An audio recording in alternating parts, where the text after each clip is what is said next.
महाराष्ट्र के सिंधुदुर्ग में टूटी, बिखरी और मलबे में तब्दील ये मूर्ति छत्रपति शिवाजी महाराज की है।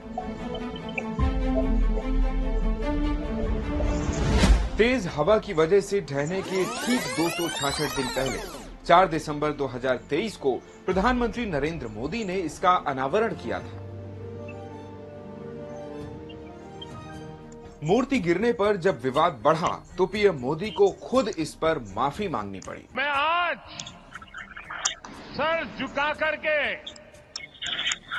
मेरे आराध्य देव छत्रपति शिवाजी महाराज की उनके चरणों में मस्तक रख के माफी मांगता हूं। शासकों की बड़ी बड़ी मूर्तियां बनाने का इतिहास करीब 600 साल से भी ज्यादा पुराना है और लगभग इतना ही पुराना है मूर्तियों को गिराने का विवाद भी। आज मंडे मेगा स्टोरी में जानेंगे स्टैचू ऑफ पॉलिटिक्स की पूरी कहानी।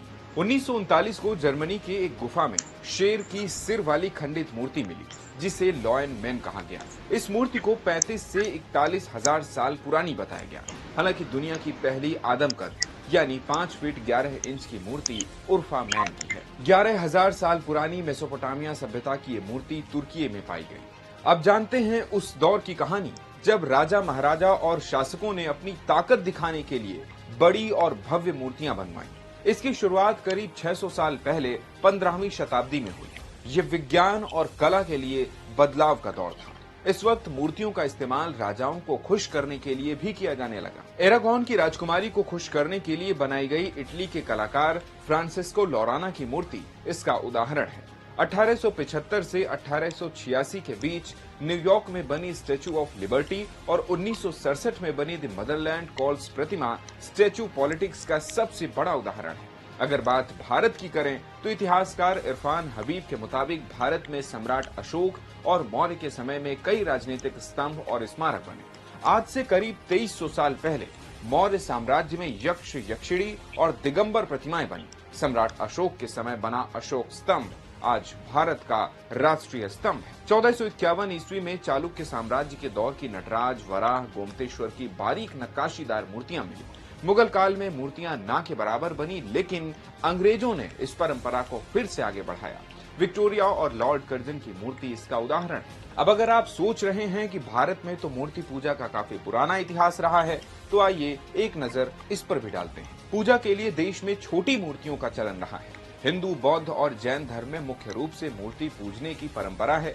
मूर्ति पूजा की शुरुआत को लेकर अलग अलग दावे हैं। एक दावा यह भी है कि मूर्ति पूजा की शुरुआत करीब 3500 साल पहले प्री आर्यन पीरियड में हुई।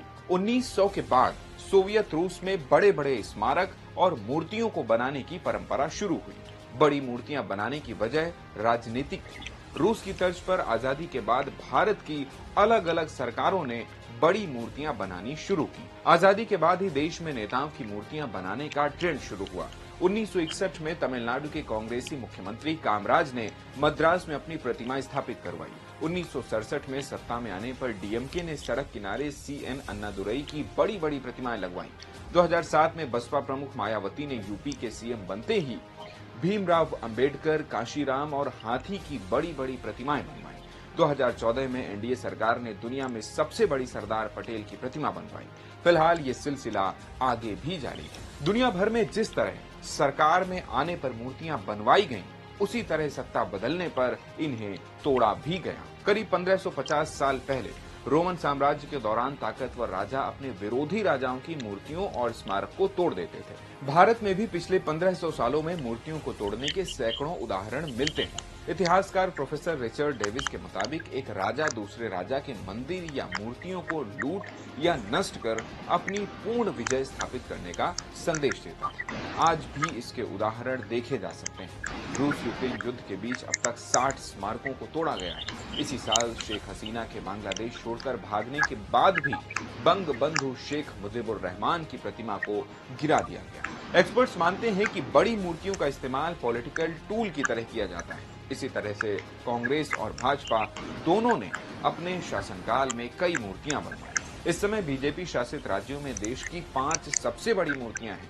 जिनमें गुजरात में सरदार पटेल के स्टैचू ऑफ यूनिटी और राजस्थान में भगवान शिव के स्टैचू ऑफ बिलीफ शामिल है। इसके अलावा उत्तर प्रदेश में भगवान राम की मूर्ति, महाराष्ट्र में छत्रपति शिवाजी महाराज और भीमराव अंबेडकर की विशाल प्रतिमा बनाई जा रही है। मूर्तियों के महत्व की वजह से ही 26 अगस्त को जब शिवाजी की प्रतिमा तेज हवा की वजह से ढही तो पीएम मोदी ने खुद इस पर माफी मांगी। पॉलिटिकल एक्सपर्ट्स मानते हैं कि मूर्ति गिरने के बाद 3 वजहों से पीएम मोदी को माफी मांगनी पड़ी। महाराष्ट्र में लोग शिवाजी को भगवान की तरह पूजते हैं, ऐसे में ये एक इमोशनल मुद्दा है। महाराष्ट्र में इसी साल विधानसभा चुनाव हैं, यहाँ की 33% आबादी मराठा है, इसलिए बीजेपी मराठा समुदाय को नाराज नहीं कर सकती। 2014 में पीएम बनने के बाद से ही नरेंद्र मोदी ने मूर्तियों के जरिए लेगेसी कायम करने की कोशिश की है। उनका ये प्रयास कहीं आलोचनाओं में न घिर जाए, इसलिए उन्होंने माफी मांगी। मूर्ति गिरने के बाद महाराष्ट्र पुलिस ने इसे बनाने वाली आर्टिस्ट्री कंपनी के मालिक जयदीप आप्टे और स्ट्रक्चरल कंसल्टेंट डॉक्टर चेतन को गिरफ्तार किया है। ऐसी ही और वीडियोस के लिए जुड़े रहें